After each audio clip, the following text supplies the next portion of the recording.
Welcome. My name is Amy, and I will be your personal guide as together we explore strategies to improve your skills to make you a more effective leader. You've taken an important step in enhancing and expanding your ability to interact with others in a meaningful and impactful manner, and I want you to get everything you can out of this training. This training is designed so that you can take it at your own pace. Take your time, do the activities to ensure you will be able to put your new learning into practice. Learning alone will not make you successful. You must take action. It is only through the application of our knowledge that we can truly shine, and I know you can shine. We're in this journey together. Please feel free to reach out to me at any time with your questions or comments. I'm here for you. Now, before we get started, make sure you've printed off your training guide. This will help you capture all the key information you will need to put your learning into practice. I know, it may seem old school, but some of the latest research shows that writing out notes is the most effective way for adults to learn. So if you haven't printed out your guide yet, hit that pause button and go do that right now. All ready? Excellent. It's my pleasure to be your guide through this training. Let's begin. The secret to great communication. As we move through this training, we are going to explore the various skills, methods, and messages that great leaders use to communicate. But before we get into any of that, it's important that we have a quick review of just what communication is. I want to make sure that we're both working from the same set of definitions on what the basic model of communication is and some of the terms we'll be using in the training. You may already be familiar with these concepts, so please bear with me. I don't want there to be any confusion later on when I revert back to these foundational concepts. Let's start with the function of communication. The job of communication is to transfer a message from a sender to a receiver. So one person transferring a message to another person. Sounds pretty simple and straightforward, doesn't it?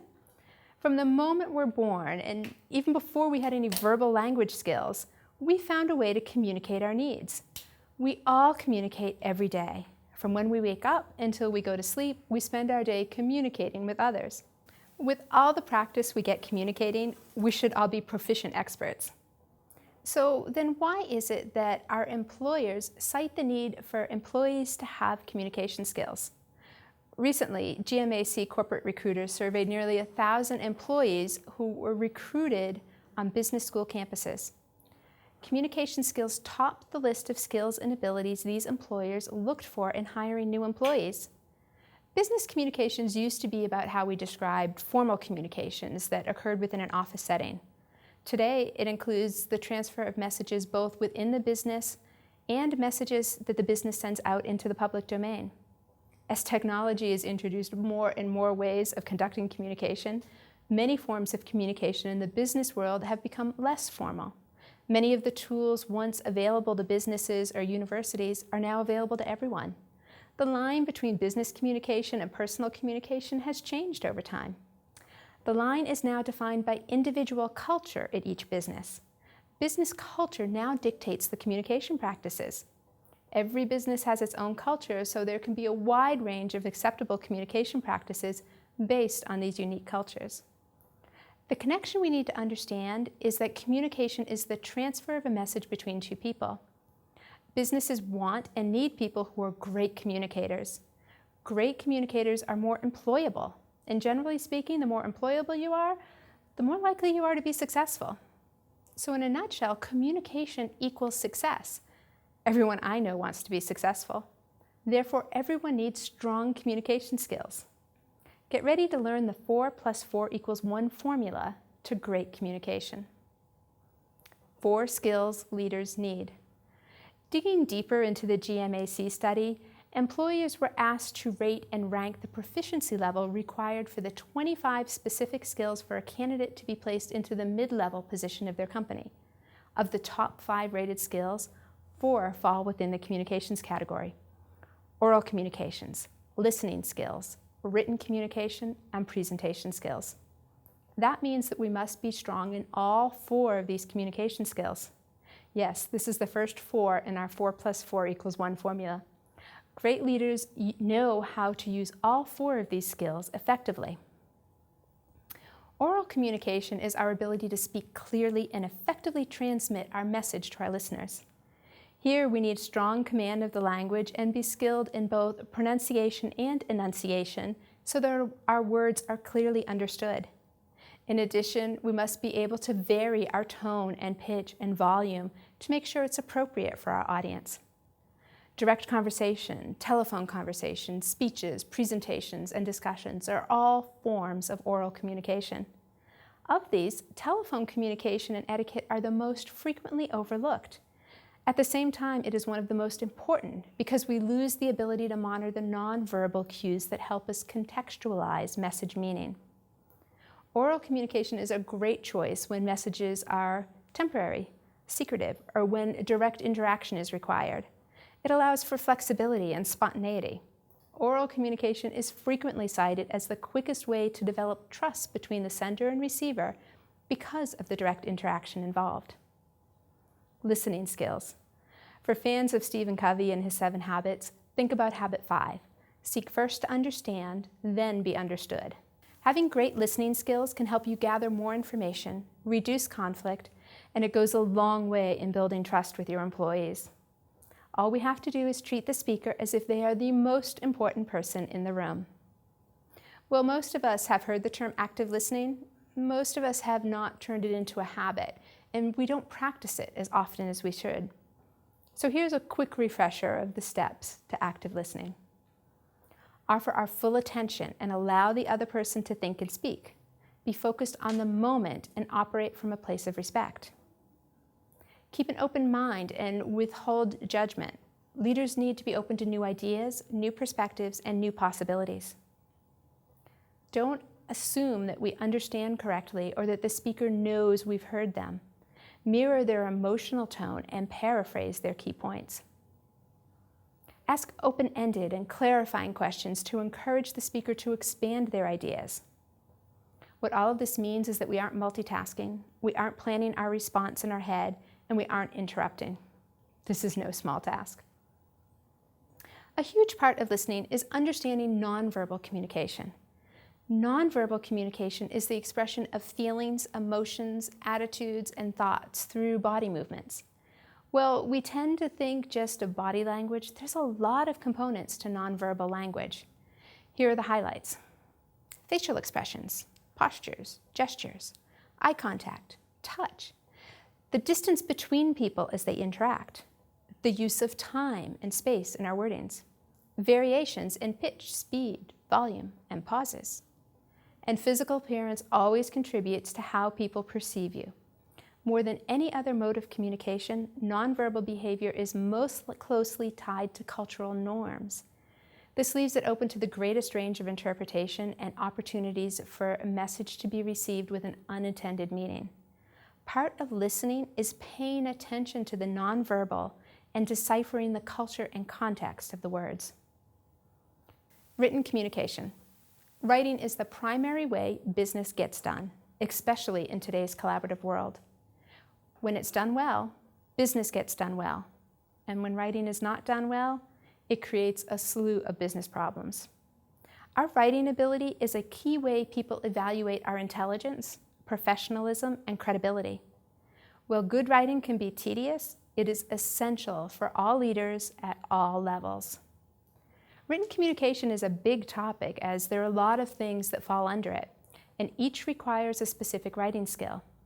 Just a few of the types of writing skills that need to be mastered include meeting notes, emails, letters, reports, press releases, proposal, and the list goes on. If we're lucky, we have a communications team that can handle much of this work for us, but there will be times when you need to write your own communications. Effective writing involves careful choice of words, organization into sentence formulation, as well as cohesive comprehension of paragraphs. Writing is generally viewed as more valid, reliable, and formal than any other mode of communication. Great presentation skills take all of our oral communication strategies and adds the ability to incorporate visual aids. They say a picture is worth 1,000 words. Today, pictures are just one of the many types of visual images that we use to communicate. There are graphs and charts and symbols and icons and emojis and more. All of them are designed to convey a specific meaning. Regardless, the goal is to capture the audience's attention and make it simple as possible for them to follow along and understand the message. Presentation skills take practice because we may need to be speaking and doing at the same time. Leaders must have all 4 skills of oral communication, active listening, written communication, and presenting, and be able to use them effectively. 4 types of messages. When we talk about the types of messages, we are really talking about identifying the purpose of the message. We're going to focus on the 4 most common types of messages, or the 4 most common purposes of our communication. In no particular order, they are informational, instructional, call to action, and questions. This is the second 4 in our 4 + 4 = 1 formula. Informational and sharing messages are designed to provide a status update or to provide an explanation on a topic. These messages require that the sender articulate the topic and all the relevant details in a manner that the receiver can understand. 2 examples of information or sharing are progress reports and announcements.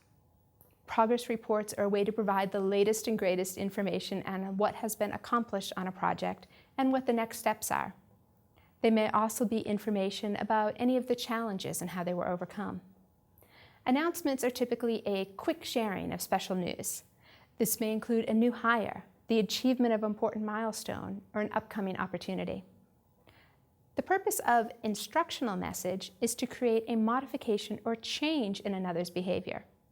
While this entire training is an example of instructional communication, let's focus on our everyday instructions. Instructional messages are a common tool when conducting regular check-ins with employees or team members and providing guidance on how they might improve their work. Instructional messages are also used when introducing new policies that are to be followed. There are a variety of approaches that we can take when we want someone to do something. We call these types of messages a call to action. We may call someone to action simply by making a request to them. Please finish this report by the end of the day. We may choose persuasion strategies, such as providing reasons for the action. People who like to debate a topic tend to use persuasion in most of their messages. Or we may make a call to action by tapping into the receiver's emotions. Inspirational and motivational strategies are frequently used to help create a sense of belonging. Emotional approaches are the favorite strategies in marketing as well. Anytime we can get others to laugh or cry with us, it makes a momentary bond that can trigger a desire to take action. Aside from the occasional rhetorical question, questions seek a response from the receiver. The purpose of asking a question is to continue the communication process. There is an expectation that the receiver will reverse the roles, becoming a sender and then shifting us to the receiver role. Questions allow us to gain information. Questions may be open-ended, allowing the responder to share as little or as much as they would like, or they may be closed, where only a yes or no response is needed. Questions may be referential, where they elicit something known to the receiver, such as questions asked during a brainstorming session. Questions may be noticing, where we ask about the context of a topic, such as questions asked to identify a pattern or create a hypothesis. Questions may be concept checking, such as questions used to verify our instructions are understood. Questions may take on numerous other forms, depending on their intent. Regardless of how the question is framed, the goal is to further the conversation. If there is only one thing that you take away from this training, let it be this. Always start with a purpose. Many of the errors that take place in communication can be traced back to the sender not knowing what they are trying to accomplish with their message. Be intentional. It is not just about knowing what you are communicating, but why. 4 + 4 = 1 formula. Once we've determined the purpose or type of message, and we know what it is we want to convey, the next step is to figure out the best way to send that message. Do we want it to be written text? Do we want it to be something they hear? Do we want to use images or other visual aids? Are there certain gestures that will help get our message across? The most effective messages are transferred through multiple modes. We all take in messages a bit differently. So when we're able to express our message in multiple ways, it creates a clearer message. This is one reason why audio-video communication is so popular. It can provide all of the modes together. Think of your favorite television news show. You can see the nonverbal language of the hosts, you can listen to them, and their speaking is usually accompanied by additional visual images and written headlines or captions. Of course, we need to make sure our message is consistent when we use all multiple modes. If our purpose is to explain the nutritional benefits of oranges, but we show a picture of a lizard while throwing confetti, we're just going to confuse everyone. Clarity, not confusion, should be the goal of our communication. Keeping the why, the one singular purpose of the message, in the forefront as you create your message will help you achieve the outcome you desire. This is the one in the formula. Despite there being 4 types of messages, great leaders know that you only focus on one message at a time. To get that one message across, you need all 4 delivery methods, which means you need all 4 communication skills. 4 skills, 4 methods equal 1 message. Putting it all together. The single biggest problem in communication is the illusion that has taken place. This is one of my favorite quotes from the Irish playwright and Nobel Prize winner George Bernard Shaw. The illusion takes place on both the sender side and the receiver side. The illusion happens on the ends of the communication model, where people are involved. The message itself is neutral, but if we peel back the curtain, we can see what creates that illusion. The secret to breaking through the illusion and having successful communication lies in how we transfer that message. This is where interpersonal skills come in. It is one thing to know how to communicate. It's another thing to be able to do it in an effective manner that is meaningful to both the sender and the receiver. Interpersonal skills are the how of communication. Now that we understand the foundational principles of what communication is, our next goal should be improving our ability to execute these principles. Every great leader knows how to use their interpersonal skills to give real impact to their communication. Your choice. Have you ever wondered where your time goes in a day? If you want to know where you spend the bulk of your time, try reflecting on your daily conversations. Start with the types of messages you send. Do you spend most of your day seeking information, making requests and asking questions? Do you spend it giving information, providing instruction and making directives? Or do you spend it inspiring others by motivating and encouraging them to be empowered and act? Rank your responses from the type of message you send from the most often to the least often. Now, think about some of the leaders you most admire. What types of messages do you associate with them? How does that compare with the ranked list you just made? If the 2 types of messages you are sending on a daily basis don't align with the kind of leader you want to be or think you are, what are some small steps you can do to create a better alignment? Think about how you can reframe your messages to match your desired leadership image. I encourage you to take a few minutes and work through this activity and write your thoughts on your note guide. Now, take a moment to think about your go-to mode of communication. What is your preferred method for sending messages? Do you like to speak with people directly or send them a written message? Now think about the people that are receiving your messages. Do you know what their preferred method for receiving messages is? If not, you may want to investigate this a little. If your preferred method of sending messages matches the preferred method of those received, then perfect. Communication should be a smooth process for you. But if they don't match, it is the responsibility of the leader to adjust their sending method to the receiver's preference. It is the leader's job to make sure the employees have all of the tools and resources they need to perform their job. Communication is one of those tools. Are you providing the right communication tools for your employees? If not, what is one change you can make to better align the communication preferences between you and your employees? Understanding how to clarify the purpose of your communication message using multiple ways to get that message across, and making sure that those receiving your message understand your message, that's the secret to great communication. Thank you for taking time out of your busy schedule to let me guide you through this training. I hope you found it useful, and I really hope that you stick to your plan and start taking small steps to improve your communication.